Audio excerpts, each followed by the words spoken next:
আলোচনা কৰিম past perfect continuous tense প্ৰথমতে গঠন জানি লওঁ আহা past perfect continuous tenseৰ ক্ষেত্ৰত কি হয় সাবজেক্টৰ পিছত অক্সিলাৰি হিচাপে দিব লাগিব had been আৰু ব্ৰেকেটত থকা ভাৰ্বৰ লগত ing যোগ কৰিবা মই টেবুলৰ ঠাইখিনি এৰি দিছো এইখিনি তোমালোকৰ কাৰণে এৰি দিছো আশা কৰিছো বুজি পাইছা আগৰ ভিডিও চাই এই টেবুলটো নিজে ফিল আপ কৰিবলৈ ট্ৰাই কৰিবা খালি মনত ৰাখিবা যে কোনো সাবজেক্টৰ লগত কেৱল had been ইউজ কৰিব লাগিব বেলেগ অক্সিলাৰি past perfect continuous tenseৰ ক্ষেত্ৰত ব্যৱহাৰ কৰা নহয় এটা past perfect continuous tenseৰ নিয়ম কি কোনো এটা কাম অতীত কালত আৰম্ভ হৈ অতীতৰে কোনো এটা নিৰ্দিষ্ট সময়লৈকে চলি অতীততে শেষ হোৱা বুজাবলৈ past perfect continuous tense ব্যৱহাৰ কৰা হয় এই নিয়মখিনি মনত ৰাখিবলৈ চেষ্টা কৰিবা এইখিনিতে মই তোমালোকক কথা এটা পুনৰ আকৌ ৰিপিট কৰাই দিছো চোৱা প্ৰেজেন্ট পারফেক্ট কন্টিনিউয়াস টেন্সত আমি নিয়ম পাইছিলো কোনো এটা কাম অতীত কালত আৰম্ভ হৈ বৰ্তমানলৈকে চলি থকা বুজাবলৈ প্ৰেজেন্ট পাৰফেক্ট কন্টিনিউয়াস টেন্স ব্যৱহাৰ কৰা হয় পাস্ট পাৰফেক্ট কন্টিনিউয়াস টেন্সত কি পালো চোৱা কোনো এটা কাম অতীত কালত আৰম্ভ হৈ অতীতৰে কোনো এটা নিৰ্দিষ্ট সময়লৈকে চলি অতীততে শেষ হোৱা বুজাবলৈ অৰ্থাৎ প্ৰেজেন্ট পাৰফেক্ট কন্টিনিউয়াস টেন্স আৰু পাস্ট পাৰফেক্ট কন্টিনিউয়াস টেন্সৰ ডিফাৰেন্সটো আমি কেনেকৈ গম পাম চোৱা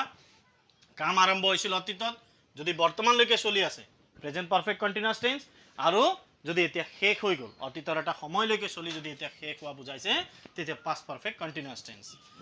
কেনেকৈ গম পাম উদাহৰণ যে পাস্ট পাৰফেক্ট কন্টিনিউয়াস টেন্সত দিয়া আছে পৰাপক্ষত তোমালোকে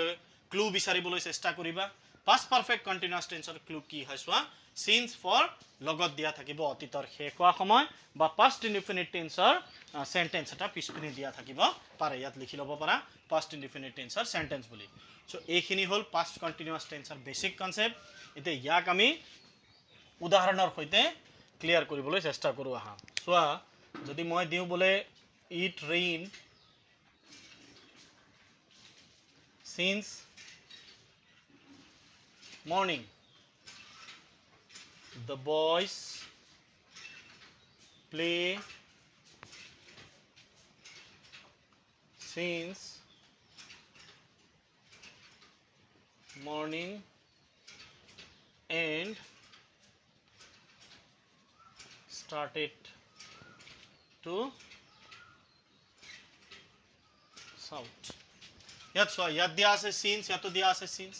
ৰাতিপুৱাৰ পৰা বৰষুণ দিয়া আছে শেষ হোৱা বুলি ইয়াত মেনশন কৰা হোৱা নাই গতিকে এটো প্ৰেজেন্ট পাৰফেক্ট কন্টিনিউয়াস টেন্সত হ'ব ইট হেজ বিন ৰেইনিং মই প্ৰেজেন্ট পাৰফেক্ট কন্টিনিউয়াস টেন্সত তোমালোকক কথাখিনি ধুনিয়াকৈ বুজাই দিছো পাস্ট পাৰফেক্ট কন্টিনিউয়াস টেন্সৰ ক্ষেত্ৰত কি হ'ব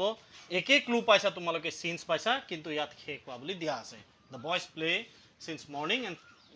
started to shout তেওঁলোকে চিঞৰা আৰম্ভ কৰিছিল শেষ হোৱা বুলি দিয়া আছে পাস্ট ইনডিফিনিট টেন্সৰ ক্লু ইয়াত দিয়া আছে সো এনসাৰ কি হ'ব had been playing চোৱা ইয়াত জানিবলগীয়া কথা কি হয় চোৱা আৰু এটা এক্সাম্পল চোৱা we read in this school since 2010 to 2015 এই এক্সাম্পলটো চোৱা আৰু ক্লিয়াৰ হ'ব তোমালোকক we read in this school since 2010 to 2015 2010 চনত আৰম্ভ হৈছিল আৰু শেষ হ'ল কেতিয়া 2015 চনত এই উদাহৰণৰ দ্বাৰা তোমালোকে আৰু স্পষ্টকৈ বুজিবলৈ ট্ৰাই কৰিবা এনসাৰ কি হ'ব we had been reading এতিয়া since আৰু for থকা উদাহৰণক আমি কি টেন্সত প্ৰয়োগ কৰিলো চোৱা since for এই কনসেপ্টখিনি তোমালোকে সুন্দৰকৈ বুজিবলৈ চেষ্টা কৰিবা since for থকা উদাহৰণক আমি তিনিটা টেন্সত ব্যৱহাৰ কৰিব পাৰো present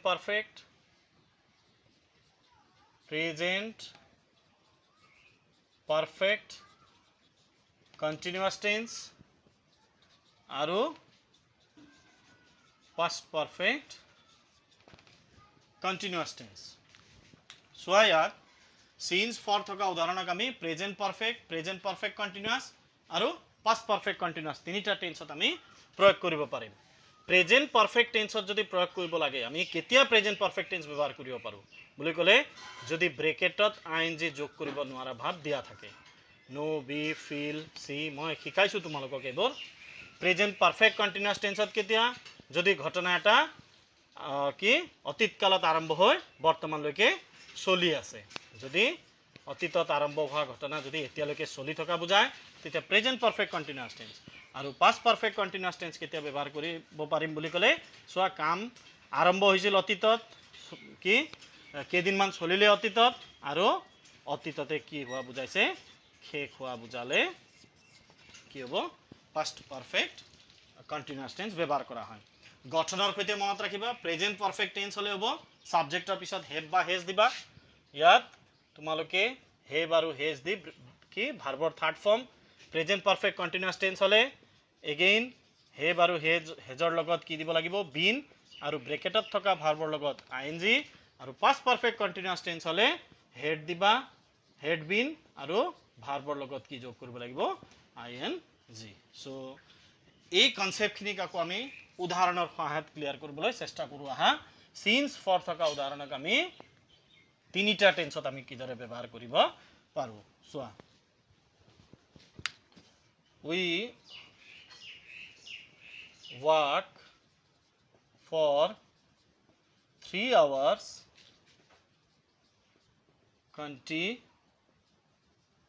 continuously and now we need to take rest. It rained since morning and the streets are flooded now. Ako jodi diu it rained since morning but the weather is bright now. I know him since long. আৰু এটা দিলো সোৱা he be in Guwahati for the last 3 months. So ইয়াত সোৱা প্ৰথম তোমালোকে clue identify কৰা ইয়াত কি দিয়া আছে we work for 3 hours continuously and now we need to take rest for দিয়া আছে since আৰু শেষৰ উদাহৰণত দিয়া আছে for তে তিনিটা টেন্সত আমি প্ৰয়োগ কৰিব পাৰো আমি কিন্তু যি কোনো তিনিটাৰ এটাত আমি ব্যৱহাৰ কৰিব নোৱাৰো সো এই এক্সাম্পলক আমি কি টেন্সত প্ৰয়োগ কৰিম I know him since long ব্ৰেকেটত থকা ভাব সোৱা নো ভাৰ্বৰ লগত আইএনজি যোগ কৰিব নোৱাৰা গতিকে আইএনজি যোগ কৰিব নোৱাৰা ভাব যদি ব্ৰেকেটৰ ভিতৰত থাকে তেন্তে আমি প্ৰয়োগ কৰিব লাগিব প্ৰেজেন্ট পাৰফেক্ট টেন্স মানে সাবজেক্টৰ পিছত দিবা have has plus verb 3 so কি হ'ব ইয়াত I know him since long কি হ'ব आंसर I have known কিয় I have been knowing বুলি নিলিখিলো আমি বা কিয় I had been knowing নহল বুলি কলে নো ভাৰ্বৰ লগত আমি আইএনজি যোগ কৰিব নোৱাৰো তে ইয়াত কি দিয়া আছে সোৱা it rains since morning and the streets are flooded now ৰাতিপুৱাৰ পৰা বৰষুণ দি আছে আৰু এতিয়া গোটেই ৰাস্তাত কি হল পানী হৈছে অৰ্থাৎ সোৱা ঘটনাটো শেষ হোৱা এতিয়ালৈকে বুজোৱা হোৱা নাই বৰষুণ দি আছে আৰু গোটেই ৰাস্তাত এতিয়া কি হৈছে পানী হৈছে সো आंसर কি হ'ব it has been raining শেষ হোৱা বুলি কতো মেনশন কৰা হোৱা নাই কিন্তু এই এক্সাম্পলটোত সোৱা তোমালোকে it rains since morning but the weather is bright now ৰাতিপুৱাৰ পৰা বৰষুণ দি আছিল কিন্তু এতিয়া ওয়েদাৰ কি হৈছে কি ব্ৰাইট উজ্জ্বল হৈছে অৰ্থাৎ বৰষুণ দিয়াটো বন্ধ হৈছে গতিকে পাস্ট পাৰফেক্ট কন্টিনিউয়াস টেন্সৰ ক্ষেত্ৰত কি হয় সোৱা কোনো এটা কাম অতীত কালত আৰম্ভ হৈ অতীতত চলি অতীতত শেষ হল বুলি কেনে গম পাইছো এই পিছৰ কথাখিনি আমাক ক্লিয়াৰ কৰাইছে যে দা ওয়েদাৰ ইজ ব্ৰাইট নাও দা সান ইজ শাইনিং নাও যদি তেনেকে পোৱা তেতিয়া কি হ'ব it rains since morning er khetrat ami gom pabo lagibo je borokhun dia bondo hol gotike jodi শেষ হোৱা বুজাইছে आंसर কি হ'ব had been raining